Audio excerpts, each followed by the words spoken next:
आज जो हमारे गेस्ट हैं यहाँ पर अभी पीछे बैक स्टेज पर, वो एक बहुत ही सक्सेसफुल एंटरप्रेन्योर है. In fact he is one of the youngest self made billionaires of India. Please give an energetic and warm welcome to the one and only Ritesh Agarwal.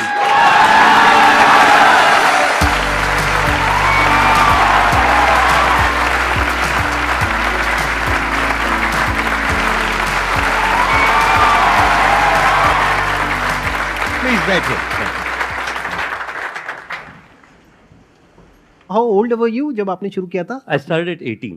और कई बार मैं भी I used to feel down as well. तो मुझे पता है आप कई सारे और एंटरप्रेन्योर से मिलते हैं जिन लोगों ने बिजनेसेस बड़े समय से बनाए हुए हैं. बट मैं शायद आपसे पहला एंटरप्रेन्योर मिल रहा हूँ जो who has also grown up being motivated by you. So thank you so much. Good to know that. सबसे पहले तो आपसे ये समझना चाहूंगा कि आइडिया आपके माइंड में कहाँ से आया? देखिए, सबसे पहले तो मैंने कंपनी शुरुआत करी थी जब मैं जस्ट हाई स्कूल से बाहर निकला था. तो उस समय मैं इंटर्नशिप्स करने लगा था छोटी छोटी कंपनियों में कि एक वेबसाइट बनवा लीजिए, सोशल मीडिया पेज बनवा लीजिए एंड सो ऑन. तो उससे थोड़ी स्टाइपेंड मिलती थी और मुझे ट्रैवल करने का बड़ा शौक था. तो मैं यहाँ पे आनंद विहार ISBT से बस लेकर के कहीं पे भी, जहाँ पे भी बस लेकर के जा सके, चाहे उत्तराखंड हो, राजस्थान हो, हिमाचल हो, वहाँ जाने की कोशिश करता था. वहाँ पे रहने की जगह सारी महंगी होती थी. तो मुझे छोटी छोटी गेस्ट हाउसेस, हॉलिडे होम्स, इस तरह की जगह मिलती थी जिनको जनरली लोगों ने डिस्कवर नहीं किया होता था, पर आपको 300 रुपये, 500 रुपये, 800 रुपये में ठीक साफ़ सुथरा जगह मिल जाता था. तो मेरी शुरुआत इस चीज़ से हुई कि मैंने देखा कि ये सारी जगह काफ़ी अवेलेबल हैं पर अननोन है एक तरीके से. तो उसको जो है मैंने एक वेबसाइट में डिस्ट्रीब्यूट करना शुरू किया कि इन जगहों में अगर आप रहें, उत्तराखंड में, हिमाचल में, राजस्थान में, आपको सस्ते दाम में प्राइस पे जगह मिलेगी. उससे शुरुआत किया मैंने ओरेवल का. 1 साल तक वो बिज़नेस चलाया. वो बिज़नेस चला नहीं, क्योंकि सबसे बड़ी चैलेंज ये थी कि बुकिंग तो आप करवा लीजिए पर सर्विस क्वालिटी मेंटेन होगा कि नहीं, उसकी जिम्मेवारी कोई नहीं ले रहा था. तो उसके बाद मैंने सोचा कि अगर यही सबसे बड़ा प्रॉब्लम है तो मैं इसी को सॉल्व कर लेता. तो जो पहली गेस्ट हाउस, कई सारे जो हमारे पास छोटे गेस्ट हाउस गुड़गांव में भी हमारे साथ जुड़े थे, उनमें से एक को मैंने कहा कि आप जो है, आपकी प्रॉपर्टी को मैं सर्टिफाई करूँगा, थोड़ी क्वालिटी इंप्रूव करूँगा जिससे आपकी ऑक्यूपेंसी बढ़े, और मैं जिम्मेवारी लेकर के हर 2-3 दिन आके आपकी प्रॉपर्टी चेक करूँगा, ऑडिट करूँगा. और पहले 1-2 महीना तो मैं ही आपका front office manager, check in, checkout, cleaning सब कुछ मैं ही देखूंगा.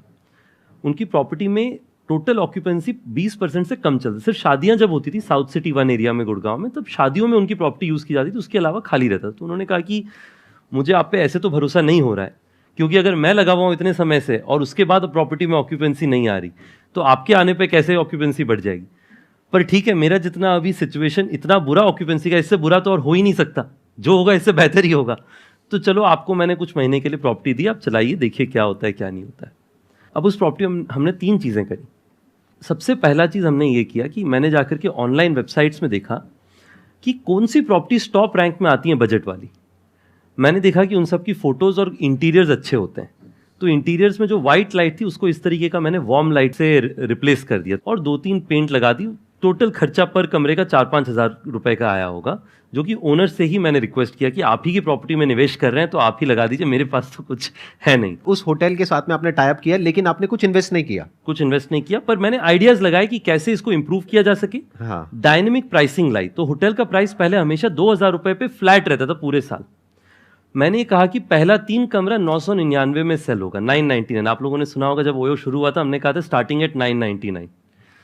उसके बाद में पहला 3 रूम 999 पे बिक जाए, उसके बाद हर रूम पे मैं 100 से 150 रुपीज़ बढ़ा देता था प्राइस, क्योंकि एक बार वॉल्यूम बढ़ जाता था. आपने इंटरनेट पे देखा होगा, बाय पॉपुलैरिटी या बाय क्वालिटी आप या फिर बाय प्राइस आप सॉर्ट कर सकते हैं होटल्स को.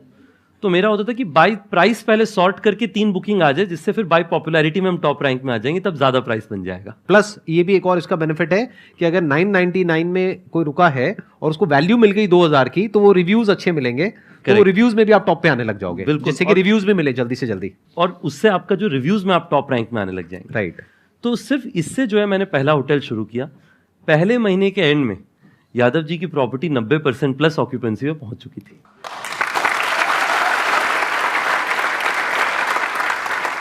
This was your first success. This was the if first we talk success. about success. First real success was this hotel getting this occupancy. और इंडिया में जो है अच्छी स्टोरी बहुत जल्दी फैलती है वर्ड ऑफ माउथ से. तो लोगों ने कहा अच्छा यादव जी की प्रॉपर्टी के बाहर बड़ी गाड़ियां लगने लगी हैं, कस्टमर्स आने लगे, कैसे आने लगे?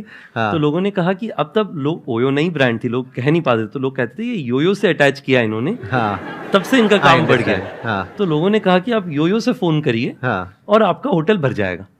तो वो वर्ड ऑफ माउथ जो है, उससे हमारे वो एक होटल से आज हमारे दुनिया भर में 1,40,000 प्रॉपर्टीज हैं, जो धीरे धीरे करके हमने फिर स्केल किया। लोग हमेशा स्टार्टअप्स में कहते हैं कि आपको आईआईटी से होना चाहिए, आईएम से होना चाहिए, आईवी लीग से होना चाहिए। ये बहुत लोगों के नोशंस हैं, एक नोशन होता है, राइट। मैं तो कहीं से किसी भी बड़ी कॉलेज, मैं तो कॉलेज ही नहीं गया, मतलब बड़ी कॉलेज तो दूर की कॉलेज आपने अपना करा भी नहीं? मैंने बिल्कुल, तो मेरी स्टोरी तो मैं और आप दोनों 12th पास है, मतलब हम दोनों 12th पास हैं। तो 12वीं कक्षा के बाद में जो एक पीटर थियल हैं, जो पेपैल के फाउंडर हैं, तो वो $100,000 यानी कि आज की करेंसी में 80 लाख रुपए 20 बच्चों को देते हैं 20 साल की उम्र से कम के लिए। कंडीशन ये है कि आपको कॉलेज छोड़ देना है। तो मैंने पीटर थियल के बारे में सुना, साइबर कैफे में पीटर थियल सर्च किया, मैंने प्रोग्राम के बारे में देखा, अप्लाई कर दिया। उसमें मेरे से पहले एशिया से कोई एक भी थियल फेलो कभी नहीं बना था, सिर्फ अमेरिकन, मोस्टली अमेरिकन मूल के लोग थे। तो मैंने जो अप्लाई कर देते हैं, मेरा कोई एक्सपेक्टेशन भी नहीं था कि कभी मेरे को थियल फेलो बनने का मौका मिलेगा। तो एक दिन मुझे फ़ोन आया कि आप जो हैं टॉप 40 कैंडिडेट्स में से एक हैं जिनको यूएस बुलाया जा रहा है पिच करने के लिए। तो मेरे खुशी का कोई ठिकाना नहीं था, इसलिए नहीं क्योंकि थियल फेलो बन जाना था, मुझे तो लग रहा था उसके बाद भी नहीं होगा, क्योंकि 40 में से 20 सेलेक्ट होने थे। मेरी खुशी का इसलिए ठिकाना नहीं था कि मुझे लगा कि पहली बार यूएस जाने का मौका मिलेगा। वो भी उन्होंने स्पॉन्सर किया होगा। वो भी उनका स्पॉन्सरशिप। उसके बाद में यूएस गए और 40 बच्चों में से मुझे थियल फेलो चुना गया।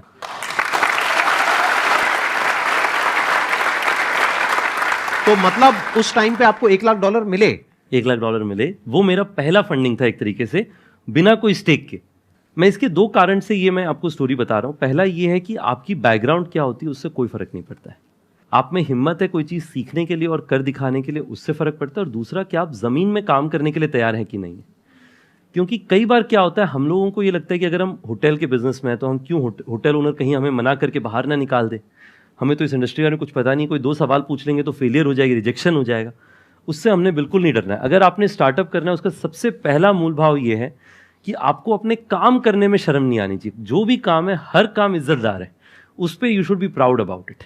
अगर आप ये दो चीज़ करेंगे तो मुझे लगता है, एटलीस्ट मैंने ये अर्ली डेज से सीखा कि अपने काम पे इज्जत और फक्र होना चाहिए। बिल्कुल शर्म की बात नहीं है अगर आपको रिजेक्शन हो रहा है, नहीं हो रहा है। He was open for all kind of ideas. ये बहुत बड़ी क्वालिटी है एक एंटरप्रेन्योर की। अगर आपका दिमाग काम शुरू करने से पहले ही बंद है तो एंटरप्रेन्योरशिप बिजनेस आपके लिए नहीं है। यानी you must be open for anything and everything, क्योंकि कहीं से भी अपॉर्चुनिटी आ सकती है। अब देखो ना, इनको $1 लाख कहां से आया, जो कोई सपने में भी नहीं सोच सकता। ये खुद बता रहे हैं कि उस टाइम पे एशिया से और कोई नहीं था जिसने अप्लाई किया था। यानी कि आप पहले वो इंसान बने जिसको एशिया से ये ग्रांट मिला, right? If I am not wrong. बिल्कुल। ये क्यों हो पाया? क्योंकि इन्होंने अप्लाई करने के बारे में सोचा। क्यों सोचा? क्योंकि इनके दिमाग में था कि देखते हैं, हो सकता है हो जाए, हो सकता है ना हो, ट्राई तो करें। और फिर जब इन्होंने ये किया और फिर वहां से जब वो $1 लाख आया तो उसके बाद में तो सारे दरवाजे खुल गए एक तरीके से। बिल्कुल। क्योंकि जो इन्वेस्टर्स हैं उनकी भी नजरों में आप आ गए होगे, न्यूज में आए होगे। बिल्कुल। तो एकदम से जो होता है ना, एक रिकग्निशन चाहिए होता है शुरू में, क्योंकि इंडिया के अंदर कितने एंटरप्रेन्योर्स होंगे इनके जैसे, सोचो, लाखों। लेकिन उनमें से किसको मिली वो स्कॉलरशिप, या क्या कहेंगे, ग्रांट? हाँ, किसको वो ग्रांट मिला? इनको। तो इमीडिएटली जो पूरी इन्वेस्टर्स की कम्युनिटी होती है उन सबकी नजरों में आ गए कि इनको ग्रांट मिला है तो जरूर कुछ ना कुछ होगा, राइट? बिल्कुल बिल्कुल। अगर आप में से किसी के भी माइंड में कोई क्वेश्चन है तो आप पूछ सकते हैं। सर, मेरा पैकिंग और डेकोरेशन का काम है। किनारे बाजार चांदनी चौक में मेरी शॉप है, और मैं चाहता हूँ ना कि उसे पार्टनरशिप के साथ किया जाए या कई सारे लोगों की टीम बना के किया जाए। लेकिन मेरे पापा ना चाहते हैं कि तू खुद ऑनरशिप कर, मतलब कि लोगों को बस एज अ एम्प्लॉय रख और ये काम कर। तो इसमें मुझे क्या करना चाहिए? मेरा सुझाव 2-3 चीज़ें। सबसे पहले तो जब मैं अपनी कंपनी शुरू कर रहा था, मुझे कई लोगों ने कहा कि रितेश, आपकी फैमिली मानेगी? मेरे जो पहले एंजल इन्वेस्टर्स थे उन्होंने एक्चुअली कहा कि मुझे आपके फादर से मिलना है, कि वो आपको काम करने देंगे, आपको कॉलेज भेज देंगे बीच में हमारे इन्वेस्टमेंट के बाद में। तो सबसे पहला मेरा सुझाव ये है कि आप अगर पार्टनर्स लेके आएंगे या टीम लेके आएंगे या क्लाइंट्स लेके आ रहे हैं तो उन्हें आपको कन्विंस करना पड़ेगा। जी सर। तो आप ये समझिए कि आपका पहला क्लाइंट या पहला पार्टनर जो है आपके फादर है। आपको अपने फादर को कन्विंस करना पड़ेगा ये कहने के लिए कि आपको पार्टनर लेकर के आना है। चैरिटी बिगिंस एट होम, ये पहला है। दूसरा, आप अपने फादर को एक बार जब कन्विंस कर लीजिए, पैरेलली आपको अच्छा पार्टनर खोजना पड़ेगा, क्योंकि आपके फादर भी अगर कहेंगे किसी को पार्टनरशिप में ले आने के लिए, तो उनको ज़रूरी है कि वो अच्छा पार्टनर आए जो कि आके अपना बिजनेस को 2x करे। यानी 1 और 1 11 हुआ तो 10% देने में हर्जा नहीं है, क्योंकि दोनों ही आगे बढ़ेंगे। और तीसरा जो मेरा सुझाव है कि आपके बिजनेस को जो है, आप एक ये बताइए कि कितना बड़ा आप बना सकते हैं अगर आप अपने पार्टनर्स को साथ लेकर के आए। जैसे कि शुरुआत में अगर आपका, मान लीजिए आपने फादर को कहा कि देखिए आज जो मेरे फ्लावर डेकोरेशन का काम है, साल का कितना हो जाता होगा आपका टर्नओवर लगभग? सर अभी तो फिलहाल एक्चुअली क्या है, अभी तो सिर्फ शॉप है। इससे क्या है कि मैं चाहता हूँ ना कि मतलब जब मेरे पास पार्टनर्स हो जाएंगे तो किसी वेडिंग डेकोरेशन हो गया या बर्थडे के डेकोरेशन हो गया, इनका हम ऑनलाइन पर्पज से भी वो काम कर सकते हैं, ऑर्डर ले सकते हैं। हाँ जी, ऑल ओवर दिल्ली या कर सकते हैं, और बाकी तो सप्लाई तो ऑल ओवर इंडिया ही हम करते हैं। तो सिर्फ दिल्ली में 10,000 से ज़्यादा शादी होता है। Yes sir. अगर आपको वो बिजनेस करना है तो आपको ये सोचना चाहिए कि उसके लिए आपको कौन सी स्किल्स चाहिए। आपको स्किल चाहिए कोई वेडिंग इंडस्ट्री से हो, जिसके पास एबिलिटी हो कि सारी वेडिंग हॉल्स में उनकी जान पहचान हो, जो आपको फ्लावर्स दिला सकें। Yes sir. आपको स्किल चाहिए फ्लावर सोर्सिंग में, कि आपकी मार्जिन तभी बनेगी जब आपको फ्लावर सही रेट पे मिले। और तीसरा, आपको मैनेजमेंट चाहिए, क्योंकि शादियों में अगर टाइम पे फूल नहीं लगा या फिर फूल नया नहीं लगा तो आपकी नेगेटिव मार्केटिंग हो सकती है। लोग कह सकते हैं इनसे फूल मत लीजिएगा, शादियों में थोड़ा रिस्क होता है। Yes sir. और साथ में आप एक प्लान बनाइए कि मेरे को अगले 5-10 साल के अंदर में जो है दिल्ली में हर साल 500 या 1000 शादियों में फ्लावर डेकोरेट करना है। मुझे लगता है कि आपके फादर साहब जरूर मानेंगे।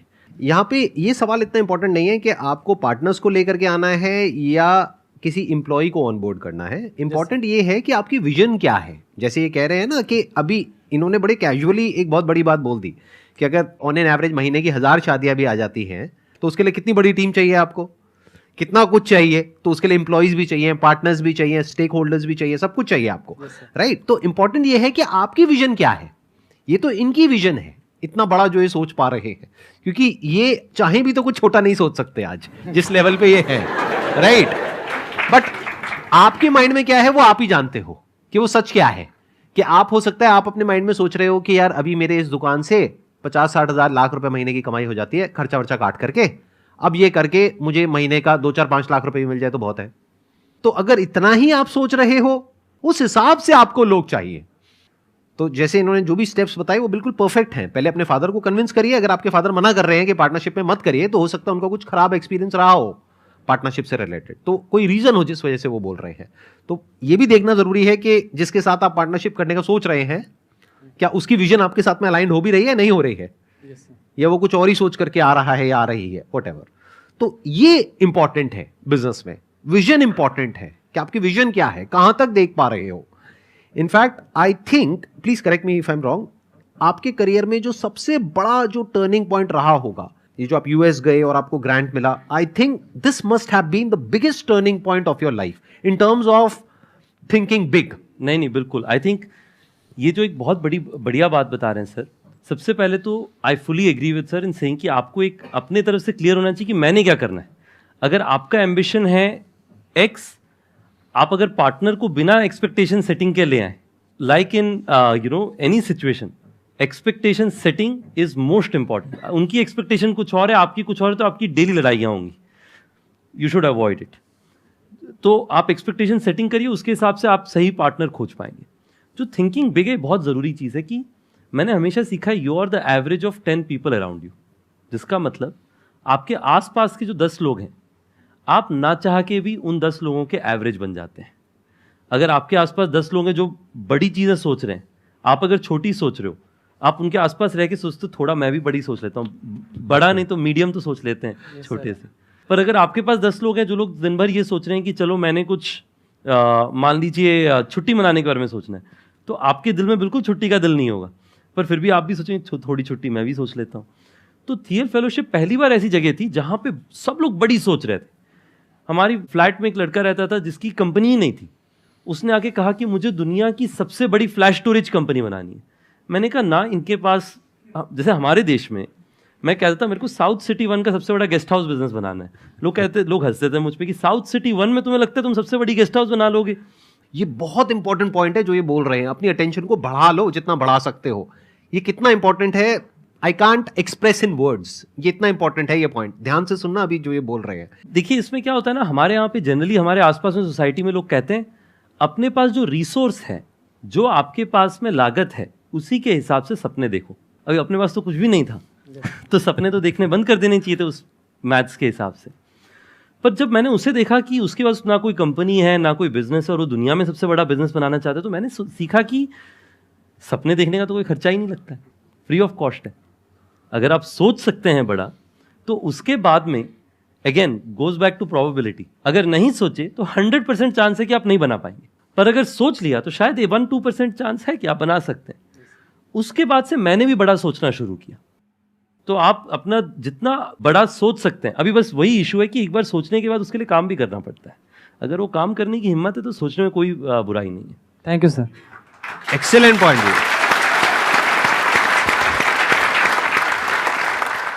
सर जैसा आपको देख के लग रहा है, जो मेरे को फील हो रहा है, आप बहुत कूलर काम पर्सन है। एंड जिस हिसाब से आप बता रहे हो कि आपने ऐसे बिजनेस कैसे स्टार्ट किया, तो लाइक अब कुछ पास्ट ईयर से हम देखते हैं जैसे ओयो के बारे में ऐसे मीम्स बनते हैं, या अभी फरवरी का मंथ आएगा तो वो सब स्टार्ट हो जाएगा। तो ऐसे स्टार्टिंग में थोड़ा हर्ट फील हुआ कि लाइक मैंने इतनी मेहनत करी एंड बिजनेस बनाया एंड उसको अब ऐसे बिजनेस को ऐसे मीम्स बन रहे हैं, या आपने सोचा कि चलो फ्री की मार्केटिंग अच्छी चीज़ है चलने देते हैं, या आप अब सोच रहे हो कि उसको बिजनेस को लाइक इमेज पॉजिटिव करनी चाहिए हमें, या मतलब ठीक है आपके लिए? इस पे मेरे 3 डिफरेंट पर्सपेक्टिव्स हैं। अगर मैं पूरा ब्रॉडर जो है couple slash individuals same city travel उसके बारे में बताऊं, सबसे पहला तो ये है कि मैं पर्सनली जो है प्रोमिस्क्यूटी प्रमोट नहीं करता, या फिर मेरा ऐसा कोई व्यू नहीं, मुझे मतलब आई ऑल्सो डोंट प्रमोट की कोई एक्स्ट्रा मैरिटल वो। मुझे लगता है कि I have a very personal view of saying कि जो एक कॉमन इंडियन नैरेटिव है कि relationship should be built over a period of time, but वो तो मेरा पर्सनल व्यू है। हमारी कंपनी का बड़ा सिंपल प्रिंसिपल है कि हम लोग जज नहीं करते। कोई भी कस्टमर हो, अगर उनके पास लेजिटिमेट आईडी कार्ड है, ये लॉ ऑफ द लैंड कहता है कि हम उन्हें चेक इन दें और उनको बेहतर से बेहतर सर्विस एनेबल करें, और उसी पे हम लोग काम करते हैं। और इसमें आप देखेंगे कि हिस्टोरिकली बड़ी चैलेंजेस रही हैं। जैसे मैं आपको बताता हूँ, कुछ साल पहले हमारे एक कॉलीग थे, वो और उनकी वाइफ एक होटल में गए। वाइफ ने जो है सेकेंड नेम बदला नहीं था, उनका सेकेंड नेम सेम था पहले जैसा ही। तो होटल वाले ने कहा कि आप दोनों शादीशुदा हैं, इसका मैरिज सर्टिफिकेट दिखाइए, फिर हम आपको चेक इन देंगे। ओयो के पहले कई लोगों ने ऐसी एक्सपीरियंसेस सही हैं कि लोग जज करते हैं, लोग घूरते हैं लोगों को। हमारा ये ओपिनियन है कि आप चाहे कोई भी हो, अगर आप एक लेजिटिमेट पर्पज से रहने आए हैं तो हम आपको चेक इन देंगे, बट मेरा पर्सनल व्यू उसको लेकर के अलग हो सकता है। जो तीसरा है, और ये भी बहुत क्रूशियल चीज़ है, कि आज के दिन में ओयो में अगर आप देखें जो कंज्यूमर सेगमेंट है वो बहुत ब्रॉड है। आप सेम होटल में देखेंगे यंगस्टर्स होंगे जो लोग मतलब 20, 25, 30 साल की उम्र में हैं, उसी होटल में रह रहे होंगे 50 साल 60 साल की उम्र की फैमिलीज, उसी के बगल में रह रहे होंगे कॉर्पोरेट क्लाइंट्स। और अगर आप लोग कुछ ओयो में रहें तो आपने देखा होगा कि वहाँ पे मैं कई बार होटल में खुद जाके रिसेप्शन में बैठता हूँ, चेक इन कराता हूँ आजकल भी, टू लर्न की कौन आ रहा है। It is just a fascinating experience कि हर तरीके के कस्टमर आते हैं। आज के दिन में जान के आपको खुशी होगी कि हमारा लगभग जो है 30% बिजनेस सिर्फ रिलीजियस डेस्टिनेशन जैसी जगहों से आता है। तो ओयो आपके लिए top of the mind choice होना चाहिए, यही हमारा ब्रांड का एस्पिरेशन है।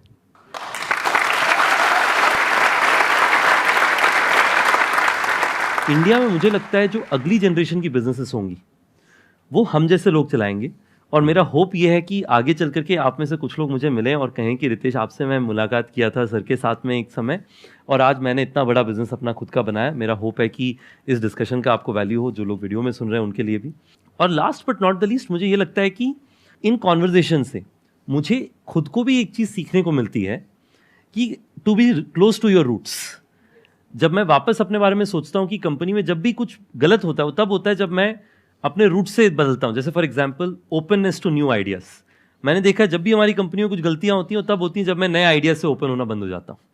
तो हमेशा अपने, ऐसा नहीं कि रूट से इतना अटैच हो जाओ कि बदलो मत, बट जो रूट के समय में जब कुछ भी नहीं था आपके पास में, आपकी वैल्यू सिस्टम क्या थी, उसे आप कंटिन्यू रखें। ये 3 चीज़ें मेरे लिए काफ़ी वैल्यूएबल थी, तो मेरे लिए तो it has been fantastic. Thank you आप लोगों ने मुझे बोला। एक्सेलेंट जी, एक्सेलेंट। हाँ, थैंक यू सो मच जी, thank you so much for coming.